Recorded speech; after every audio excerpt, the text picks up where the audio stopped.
السلام عليكم، ازيكم حبايبي عاملين ايه؟ عملت الطبق الخطير الجميل اللي انتوا شايفينه ده، الكشري المصري الحبيب الملايين. عملته بطريقة جميلة وسهلة وبسيطة، احلى من بتاع المطاعم كمان.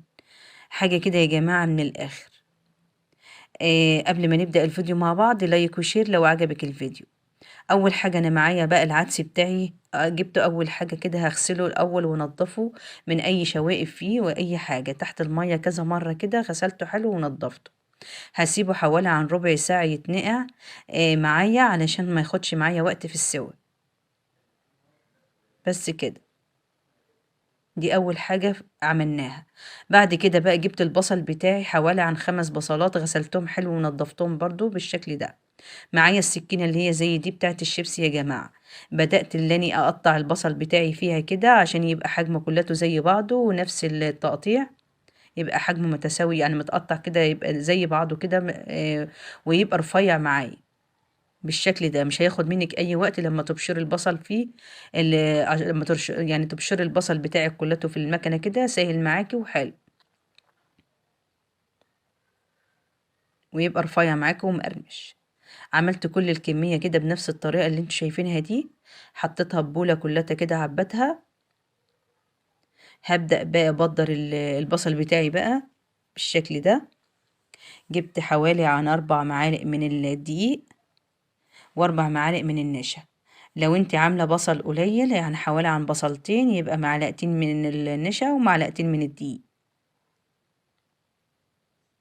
هبدر بقى كل ده مع البصل كده واقلبه واديله تقليبة حلوة كده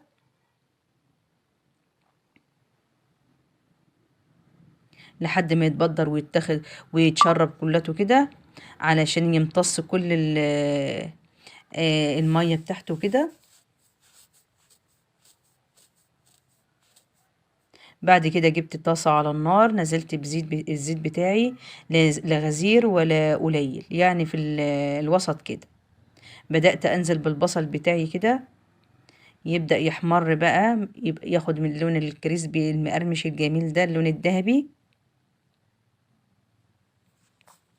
هقلب بقى من الوقت للتاني كده لحد ما ياخد معايا اللون الجميل، وهو على النار كده بيحمر. هنجيب بقى العدس بتاعنا بعد ما اتنقع حوالي عن ربع ساعة، هبدأ احطه على النار جنبي يتسلق بقى معايا، عشان ما ناخدش وقت برضو في الوقت يعني.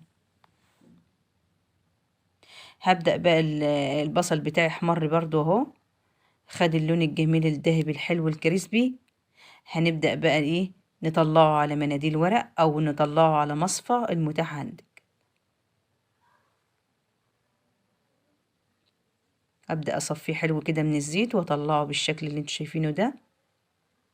الزيت يا جماعه ما بناخده بقى، ما بنركنوش ولا حاجه، بناخده نعمله في بقيه المواد الكشري بتاعنا. شوفوا بيتكسر معايا ازاي البصل، عامل زي الشيبسي بالظبط. الزيت بتاعنا بقى احنا هناخده نصفيه، وهنبدا نشتغل بيه في بقيه الكشري بتاعنا. والعدس بتاعي استوى خلاص بقى تمام. هجيب بقى الحمص بتاعي رخر يستوى جنبي برضو. الحمص ده انا نقعته حوالي عن 6 ساعات يا جماعة. عايزة تعمليه من بالليل بتنقعيه من بالليل. زودته مية وسبته على النار لحد ما يتسلق معايا تماما. جبت بقى الزيت اللي احنا بتاع البصل، حطيت حوالي عن 3 4 معالق كده في الحلة، وبدأت انزل بالشعرية بتاعتي حوالي عن نص كيلو من الشعرية. نزلت بيهم كده وهبدأ احمر كده الشعرية تحمير حلو. هحمرها تحمير كده يكون يعني ما يبقاش فاتح قوي، يبقى غامق شوية بالدرجة اللي انتوا هتشوفوها دلوقتي. بقت بالشكل ده معايا. هبدأ بقى احط الرز بتاعي حوالي عن كيلو من الرز، نزلت بيهم وقلبت بقى كله مع بعضه يندمج كده مع بعضه. بكون مجهزة معايا المية بتاعتي بقى ازود بيها. زودت شوية من المية كده، وهبدأ ازود برضو مرقة. لو عندك مرقة خضار او اي مرقة عندك زوديها، بتديلها تست حلو مع الرز وبتدي طعم حلو اوي. زودت شوية من المرقة كده، كان عندي مرقة خضار حطيتها برضو، دوبتها في شوية مية مغليين ونزلت بيهم، بيديله طعم حلو. هغطي عليها لحد ما يتشرب ويبقى تمام. جبت حلة تانية بقى هعمل فيها الصلصة بتاعتي. نزلت برضو بالزيت اللي احنا عملناه بتاع البصل، صفيته برضو، حطيت شوية كده حوالي عن ربع كوباية، ونزلت بمعلقة كبيرة من الثوم المفروم. هبدأ بقى احط البهارات بتاعتي. البهارات بتاعتي بقى ايه، كمون وكزبرة، معلقة صغيرة ومعلقة صغيرة، وهديهم تشويحة حلوة كده مع التومة. وهبدأ انزل بقى بايه، بالصلصة بتاعتي. الصلصة بتاعتي بقى حوالي عن معلقة من الصلصة كبيرة، هنزل بيها او معلقة ونص على حسب الطماطم بتاعتك، لما تكون يعني لو مش حمرا قوي يعني. نزلت بالصلصة كده وهديها تشويحة مع التومة كده بالشكل ده. هبدأ انزل بقى بعصير الطماطم، شفشق من عصير الطماطم كده ضربته وصفيته ونزلت بيه. هنزل بقى بايه، بمعلقة من الملح برضو صغيرة، ونص معلقة صغيرة من السكر. السكر بيعادل الطماطم بتاعتي وعشان الحموضة. هغطي عليها واسيبها لحد ما تتسبك معايا تمام وتستوي. والحمص بتاعي راخر استوى خلاص تمام، بقى جاهز معايا. هننزله بقى على كده. يبقى فاضل معايا المكرونة بقى حطيت حلة على النار فيها نصها مية ومعلقة او نص من الملح كده، نزلت بيها وهسيبها لحد ما تغلي، وانزل بالمكرونة بتاعتي. المكرونة يا جماعة اللي هي حبايتها صغيرة مش كبيرة. الكشري يعني المكرونة بتاعته اللي تبقى الصغيرة اللي زي دي. هديها غلوتين كده قبل ما احط المكرونة اللي هي الاسباجيتا، عشان هي بتاخد سوا شوية عنها. هبدأ انزل بقى بالمكرونة بتاعتي بعد ما خدت غلوتين كده، بالمكرونة الاسباجيتا بالشكل اللي انتوا شايفينه ده، واقلبها مع بعض واسيبها لحد ما تنسلق تماما. هنعمل الدقة بتاعتنا عبارة عن كوبايتين مية مغليين، هنزل بيهم كده. وهنزل بقى بالبقية المكونات بتاعتي دي. نص كوباية من الخل نزلت بيها، ومعايا حوالي عن ليمونتين اتنين معصورين نزلت بيهم. ومعايا برضو التوم بتاعي معلقتين اتنين صغيرين من التوم المفروم. وهنزل بالبهارات بتاعتي. البهارات بتاعتي كمون اساسي والكزبرة، دول اساسيين يا جماعة في الكشري. هنديهم بقى تقليبة حلوة كده مع الملح، برضو معلقتين من الملح صغيرين. الملح ده بقى حسب الرغبة، حسب ما تدوقيه. ويعوز معاكي ملح بتحطيله. كده خلاص معايا الدقة بتاعتي جاهزة وهنحطها على جنب. هنيجي بقى على الشطة الحارة بتاعت المطاعم اللي بيعملوها الجميلة دي، اللي بتدي تيست عالي بقى مع الكشري بقى ده.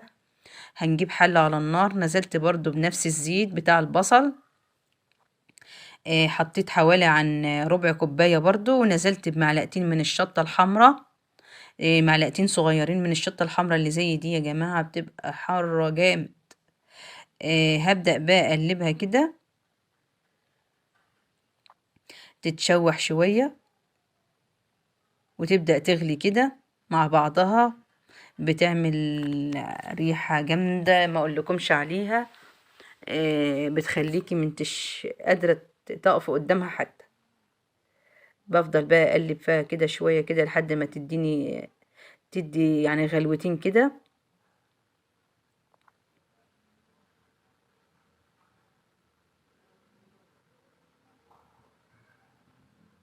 بعد كده بكون مجهزة معايا ايه بقى، الدقة بتاعتنا اللي احنا عملناها. ناخد منها حوالي عن نص كوباية بالشكل ده. الدقة دي فيها جميع البهارات، وفيها كل حاجة.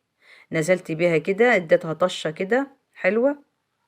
وهبدأ برضه انزل بنص كوباية من الصلصة اللي انا عملتها معاكم.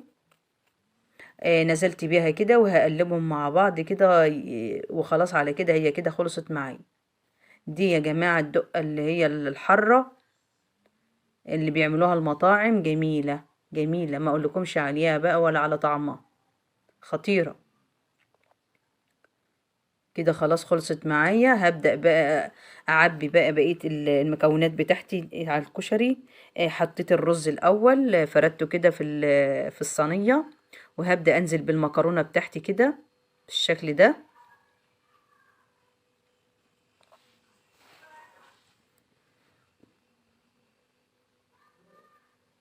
اول ما المكرونه بتتسلق معاكوا يا جماعه، بتحط لها شويه من الزيت اللي هو بتاع البصل، بترشيه عليه عشان ما تعجنش معاكي يعني، وتبقى مفرفره معاكي وحلوه، ما تبقاش متماسكه مع بعضها كده.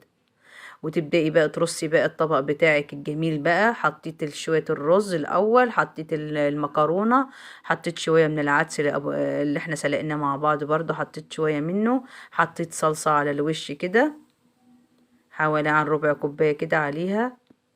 وهبدأ بقى ايه اجيب البصل بتاعي المقرمش الجميل، هبدأ احطه برضو على الوش كده، رصة البصل حلو كده. بعد كده بقى هجيب ايه، احط بقى اجيب الدقة بتاعتي اجهزها برضو الحرة، وحطيت التانية برضو. الحرة جميلة قوي يا جماعة والله، تحفة طعمها رائع. وهبدأ احط الحمص بتاعي برضو. على فكرة انا نسيت الحمص احطه برضو على الوش كده، بس هحطه دلوقتي.